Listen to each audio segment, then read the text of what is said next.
live with Danielle Grant today. And for those of you who don't know me, my name is Jennifer Sporer, and I work with Vision into the next level of expansion in their purpose and mission. And Danielle Grant, do you want to let everyone know what you're up to?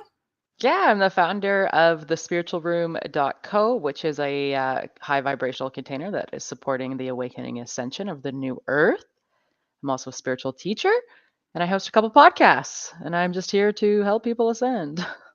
Yay, love that so much. I'm going to take a second here. We'll see if anyone else joins us before we jump right in. I'm going to share this live to my Facebook page really quick. Yes, I know you got to do the thing, you know? I do, and the thing isn't popping up on my screen. I I know. just So hard to see. love this. There are so many blessings about modern technology, but sometimes, I agree. hmm. It's funny, I always get rolling in my live streams before I pay attention to what I'm doing, and then by the time I'm done, I'm like, oh, I didn't even share that to my page. Right? Exactly. It looks like we're live there on LinkedIn. Cool. Yeah, for those of you guys that are tuning in, say hello. Yes. I'm excited about this one today. Me too. Manifesting is definitely a hot topic for sure. I think I've almost got this figured out here. And there we go. I think I shared it to my personal page and we're good to go. I don't see anyone yet, but for whoever maybe is on, make sure that you say hello to us and let us know that you're here. We are going to go ahead and get started. And today we are talking about manifesting, such a hot topic, and one that I am really passionate about. And this is actually part 2 of a 4-part video series that Danielle and I are collaborating on together to support others in navigating a soul-led life. This was all originally inspired from another video that we did together about the shadow side of the personal development industry. And with that being said, we'll go ahead and jump right in. So when it comes to manifesting, one of the reasons why I'm so passionate about this topic is because there are all kinds of books and spiritual leaders and other personal development teachers out there that talk about manifesting. And I think I can probably describe this best by saying, I have a client, actually, a private client, who recently asked me, who is so-and-so, a well-known name in the personal development industry. She had bought one of her books. And she was asking me if I knew who she was. And, Karen Golden joined us. Hey, Karen. Hey, Karen. Karen is amazing to see you here today, Karen. Woo, woo. Welcome, welcome. So anyway, so my client asked me if I knew who this person was, and she said that she had bought one of her books and it was about manifesting, and that it was basically 200 pages of saying the same thing over and over again. Yeah. And a lot of people who are familiar with manifesting probably know about The Secret. And hey, if that's like your first pass at starting to understand what manifesting is, that's a great first step. But I feel like it really misses addressing a couple of the things that so many people can get stuck around. And that's really what I want to talk about today. I want the outcome of this conversation to be that whoever listens to this, present and future, really gains a firm understanding of how to navigate their path forward if they start to feel stuck when they're trying to manifest. So I know I just rattled off a whole bunch of information and sharing my thoughts, but Danielle, what are your thoughts on manifesting? That's a loaded question. It is a loaded question. I can't even start. Honestly, I think what I'd say about that, though, is manifesting is so much more than just, oh, I thought about something and it came into my reality. Specifically, people are rooted in manifestation of material goods, of like, oh, if I think about it, it will come, or I manifested my lover, or I manifested this thing, right? But what we have to understand in order to make manifestation actually work is the science behind it actually, because for once in the spiritual Mhm. conversation, we have something that scientifically is helping us understand how do we actually manifest something? How does like become like, right? How does a thought that we desire Right. become our reality? And I know for me, when I think about manifestation or when I work with clients to expand beyond that conversation, it's not just, oh, let's think of something and let's wait for it to appear. It's like, let's think about it. And now let's look at what would be in the way of us receiving it, understanding that there's a greater thing to the manifestation. Yeah, and it all starts with energy, right? Hmm. It's so much, like you said, it's so much more than just saying something and then it shows up. It's really all about energy, and it's not so much about the words. It's about the energy behind them.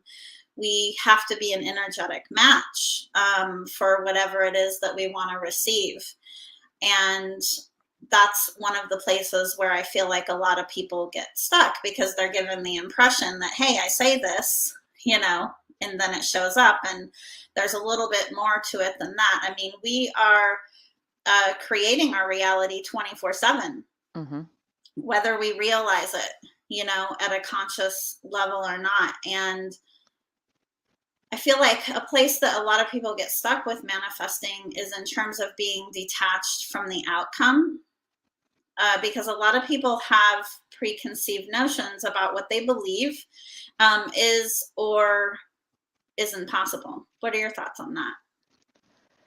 Yeah, I think that absolutely that's the ego mind at its finest, right? Our human self is all the reasons why it can't be or why it's not working or whatever. But I think you just said something really important in there, which is the attachment to the outcome.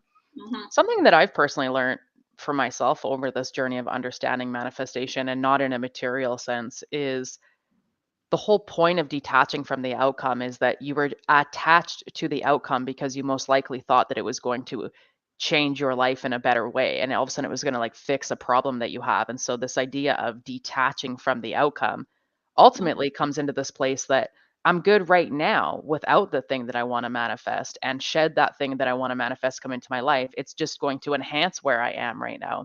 But I think so many people sit in that place of like, once I get that manifestation of that thing, then I can move on to something greater in my life. And that's where the problem of the attachment to the outcome comes from. And then it's a whole other conversation. And I'd love to know your Yeah. thoughts on that. Like, how do you help people navigate that? Because that's the hardest thing, to be like, I'm good right now, but I still want that thing over there and I still want to be an attractor to it. Yeah, I love that you bring that up because uh, with what you said, there is, you know, sometimes with someone a deeper belief about the need to seek external validation or to look outside themselves for the solution to deciding that they're going to be happy and that they're going to be filled or fulfilled. And I think you alluded to this as well, is that, you know, deciding that you're good now, you know, making a decision that happiness or joy or contentment or peace is going to be a state of being for you and not something that is circumstantial. That's something that comes up a lot, you know, in my own, it has been in my own experience in the past and with the clients that I work with too, because many of us have lived in a society that has promoted, you know, the need to look outside of ourselves for the solution. So sometimes there's a need to, you know, do a bit of deeper exploration into that based on the person, but it starts with making a decision that you're going to go within and having, you know, the willingness. Well, I think too, the further part of that conversation is the science behind a manifestation is we become what we desire. So that's why that whole detaching from the outcome, because if you want more money, it's not a money conversation, it's an abundance conversation. So where are you Yes. feeling out of abundance within your being today in any capacity? Abundance of self-worth, abundance of love, abundance of happiness, like whatever it is that you're seeking. But when you become that aspect of abundance, well, money will naturally flow to you because it's the same vibration. It's the same as a relationship. When you become the aspect of you that you're seeking in a relationship, you manifest that relationship. When you become the version of you, of the business owner that you already are, you attract those clients towards you. And that's where that detachment part comes in. But that's so hard for people. Yeah. Hello. I'm really trying to pronounce your first name. I'll go for it. Go for it. Try it, Jennifer. Ilo Elo, chukua. Ilo Elochukua. chukua. I never know, but I always try. I always try. Hi, we're so glad that you joined us. And please let us know if we pronounced your name correctly and how to pronounce that. Yes, what you were saying about abundance, right? Money is a tool, right? It's just simply a tool. And yeah, it's a bigger conversation around abundance for sure, because if we have a lack mindset, it's going to show up with money. Absolutely. A lot of people have, the reason why money is such a hot topic is because a lot of people have stories around money, right? It's just like getting into beliefs that they have about money. And a lot of it comes from when we're younger and what we're taught. What are your thoughts on that? I think this isn't a great opportunity to actually expand on that conversation, because if we really want to talk about manifestation and being able to align with the things that we desire, and we talk about money specifically, because that is most people's story, is money is created to keep us stuck in a 3D paradigm. The Mm-hmm. printing of money and the system of money and the debt Yeah. systems and all of that is actually designed to keep us as slaves within a archaic system that we call the third dimension. And the reason why so many people are seeking this greater understanding or desiring this concept of manifestation is that we are trying to free ourselves from that paradigm. We're trying to free ourselves from being slaves. Are we going to eliminate money? No, that's what we're used, that's what we're bound to, this reality. But the limitation that the society for hundreds of years, thousands of years have put us is exactly what we're breaking free from. And so it's understanding that, like, that version of you is no longer going to be able to manifest truly how you want in that system. And that's what we're breaking free from. That's why we have to look at our childhood stories and stuff, because we were born into a system that was saying you're going to be stuck with a money story because that's the world we live in today. But we're ascending beyond it. And that's exactly why this is a perfect time for this conversation. Yeah, absolutely. Hello, LinkedIn user. Let us know your name. That would be awesome. Thanks for joining us. Yes, so true. I mean, at the end of the day, and it isn't my intent to oversimplify things, but it is actually very simple in concept. When you have a clear sense of self, you're clear on your values, you're clear on your beliefs, you're living in congruence with them, and you're following your soul's guidance and doing what brings you joy. Any other perceived needs fall into place around that. What are your thoughts on that? I love that it's Patty. Patty says hi. I just wanted to give her a Patty, shout out hi. there. I love that you just talked about that, though, because I just lost my train of thought there for a sec. Clear sense of self. Yes, the other thing that we have to understand, though, is that when we talk about manifestation and the story of The Secret, or the book of The Secret, the movie, Mm-hmm. your ego mind really wants to go to this place that it's a quick turnaround. So sometimes, us to actually manifest the thing that we desire, we have to shake certain vibrational energies that don't serve us, and that doesn't happen overnight. Where a lot of those manifestation books make us think like it happens overnight. And Mm-hmm. even though you have a real clear sense of who you are, if you have other vibrations that are contradicting that, you're not going to achieve that manifestation right away, and then you're going to wonder why it didn't work. It did work. It's just that you're on the divine timing, and there's more for you to work through before you receive it. And I know lots of times people get frustrated with that, because they're like, well, I'm clear, I know exactly what I want, and why am I not manifesting? There's still an aspect of you that isn't ready to manifest, because there's still some sort of limitation, which is why you have to keep working towards that desire without being attached to it, which is the idea of becoming it. And I say that because I found myself in that place of like, why am I not manifesting? I'm so aligned. I know what I'm doing. Mm-hmm. And now I've still been working on that. And now I receive things a lot quicker, because I kept working on that desire to have something, and I got rid of the limitations that were stuck in there. So it's not something that happens overnight. Truly. Yeah. Yes, it doesn't happen overnight. I mean, again, it just goes back to energetics. The more willing we are to embrace change and to take whatever actions we need to take to get aligned vibrationally to that, then the faster it happens. Sometimes when we have something on our heart that we want to manifest that involves other people, that certainly can impact timing because every being has free will, right? So Hmm. there are certain things that sometimes the stars have to align. It's a line, right? Because also, if we have, deeper beliefs that something has to take a certain amount of time to happen, like it has to take a year to make X amount of money in your business or whatever, then if you believe that, then it's going to take a year. Hmm. Yeah, exactly. I just really appreciate what you said there, though, is like if you're trying to manifest something that involves someone else, you have to be conscious of what their vibrational field is. And you don't know, you won't ever, I mean, you can vibe it out to a certain degree, but ultimately you don't know what their plan is. And I think that's where a lot of people give up. It's like, well, I'm not seeing it right now. It's like, Yeah. well, what are your variables? And and how come you're not comfortable with leaning into the fact that it's just not today? It's not that it's not working. You're obviously moving that direction. The heart, if the desire's on your heart and you're thinking about manifesting it, so it's available for you.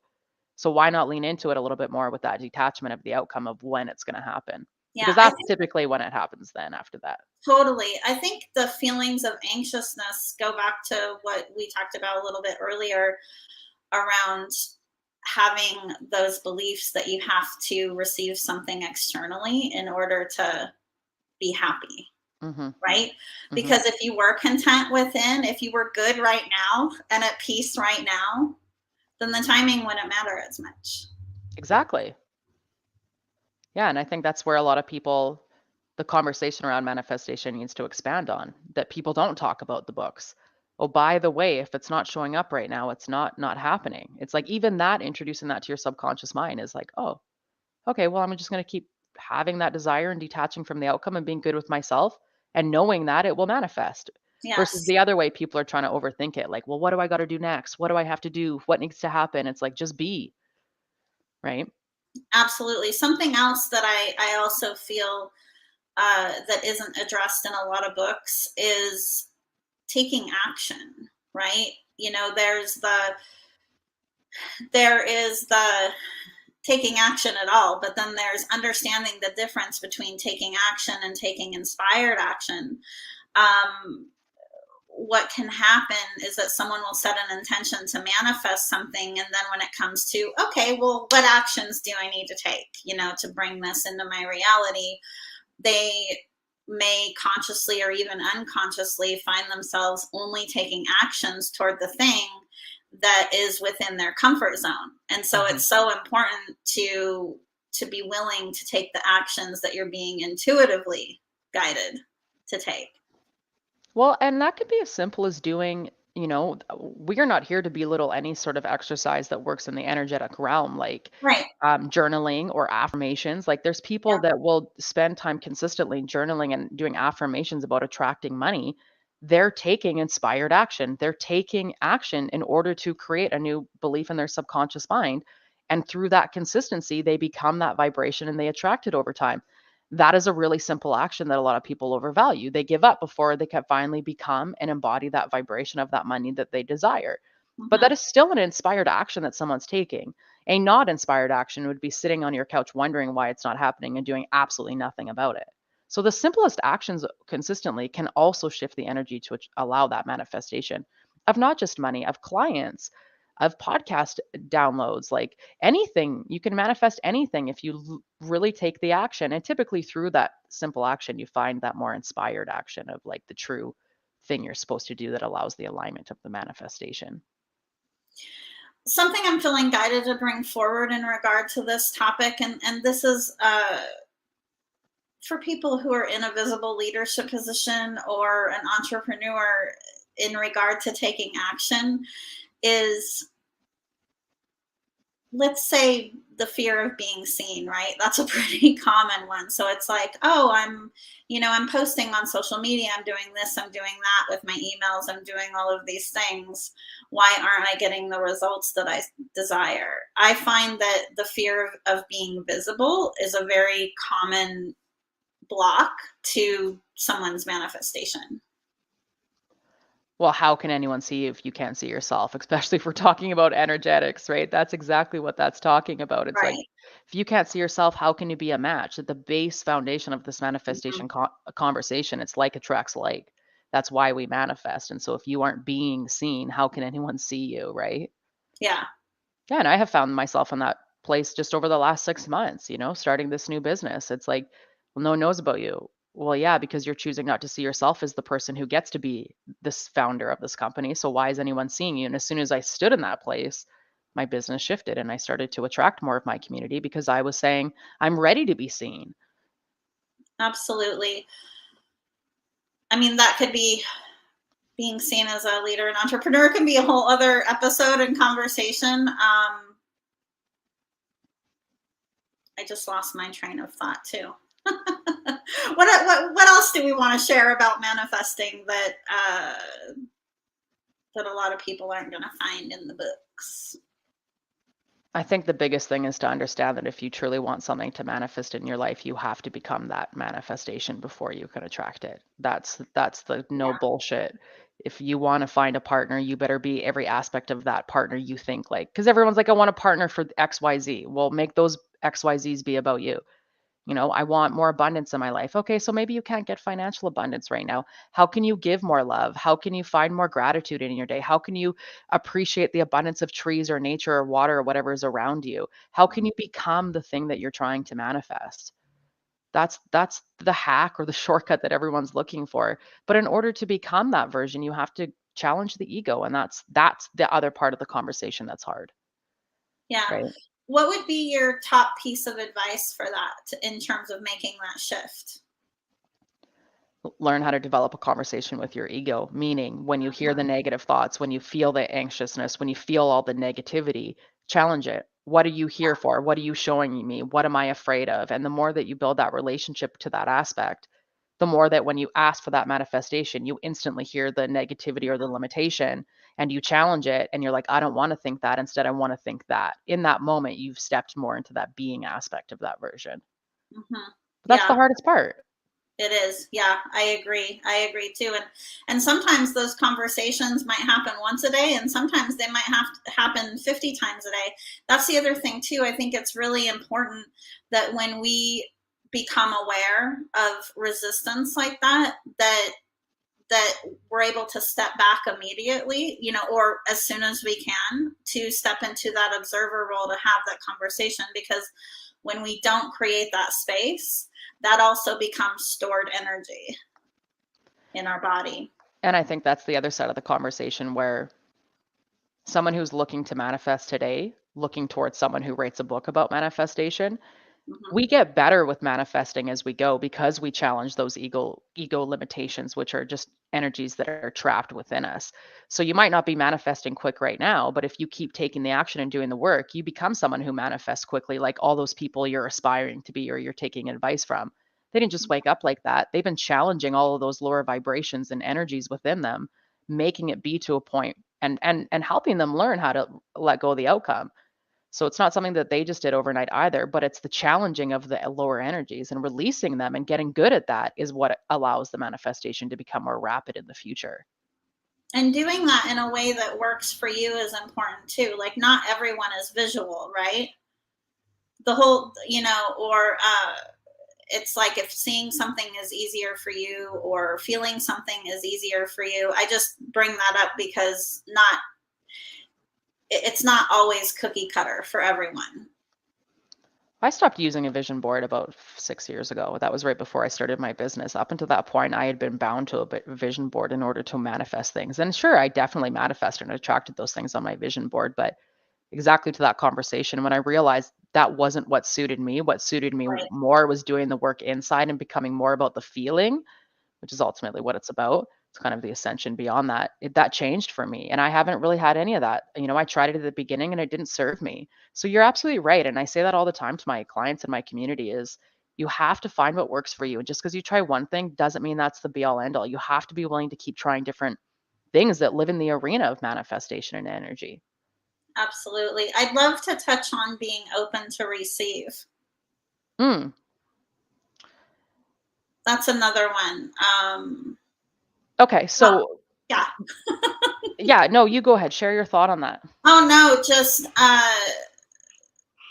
being open to receive is a good one because so many people are conditioned to believe that they have to be grateful for what they have. And gratitude is super important, don't get me wrong, but gratitude, you can be grateful for what you have and aspire for more, right? A lot of people are conditioned to believe that they need to be grateful for what they have from a space of settling, and like, who are they to deserve more? Who are they to want more? So whether it's whether it's that you want to manifest something specific, or just generally speaking in your life, practicing being open to receiving, I think, is so important. And that can show up in a lot of ways, not just believing that you deserve more or you're worthy of more, but just if someone compliments you, saying thank you. You know, if someone offers to help you, saying thank you. Again, that's really prominent as well, in terms of, we think that, or we're conditioned to believe that being strong, means that we have to do the thing on our own, and that's not what it's about. No, and I think further to that, like you said, um, receiving a compliment and saying thank you is one thing, but the further to anchoring that in is saying thank you, and then in your mind repeating, I just received that, because now you're training the subconscious mind to recognize Mhm. it wasn't just me saying thank you as like an auto play out of my mind. It was me literally saying thank you and then telling myself, I just received. I just received, because that's exactly what you need when you're manifesting, is this idea of I just received. But that's exactly it. I had someone tell me years ago, someone wanted to buy me a coffee and I said, no, no, I got it. And they said, why wouldn't you just receive that? And I was like, what? And they're like, yeah, you just said no to me offering to buy your coffee. And I thought, wow, she's so right. Like, why did I say no so quickly because I wanted to be the bigger person and look like I was the one that was paying for it? Exactly. Or and Yeah. and I was like, no, you're right. Like, absolutely, I'll receive that. And now I don't even question it when someone says, oh, I got it. I'm like, great, thank you so much, right? But in my mind, I'm like, I just received that. When the sun's out, I'm like, I'm receiving the sun. I'm always finding places. Someone holds the door for me. I just received that. You know, it's always telling yourself beyond that is I just received it, which is the same as I'm grateful or thank you. Those are Mhm. great things because they become good vibrations, but you can go one step further and really anchor it into your subconscious mind, which is an energy of like, I just received something today. And your subconscious doesn't know the difference to left to right. And that's what makes it easier to receive in the future. Absolutely. Yeah. And I mean, to really sum it up, just to say, the more life you're willing to take in, the easier it's going to be to manifest. Totally. Yeah. Absolutely. And seeing that everything around you is designed for you to level up, is designed for you to be grateful for it, is designed for you to receive, is designed for you to expand, right? That's the whole point of life. But Yeah. so many of us just turned our eye to it and are like, oh, I'm just living life and life is just happening to me. Instead of seeing how everything around you is trying to get you to the next level. Absolutely. Anything else you're feeling guided to bring forward before we close up? I just really want people who are watching this specifically around manifestation, what is the reason for the manifestation? Because in all the books, they're telling you that it's the shortcut. Ultimately, that's what they're positioning it as. And it's not a shortcut. It's an understanding of what we are able to attract. And if you move beyond this idea that I'm just going to manifest this thing and then it will make my life better. And once I get there, and you move into this place of it's a divine plan and I am in control of that manifestation, I find it a lot easier. And so, anyone that's watching this, I encourage you to lean more into that mindset when you think about manifestation is I am the one attracting this and I am the creator and I'm not waiting. So, what do I need to do today to feel like I already have it now? Absolutely. Great, great ending to our conversation today. I've loved Danielle, it. yeah, I'm loving this too. I'm really loving this. And next week, we're going to be talking about trauma, unhealed trauma, which is another really hot topic for our growth. So, looking forward to that. Yeah, I can't wait. I'm looking forward to that one as well. Thanks again for having me on, Jennifer. Thank you.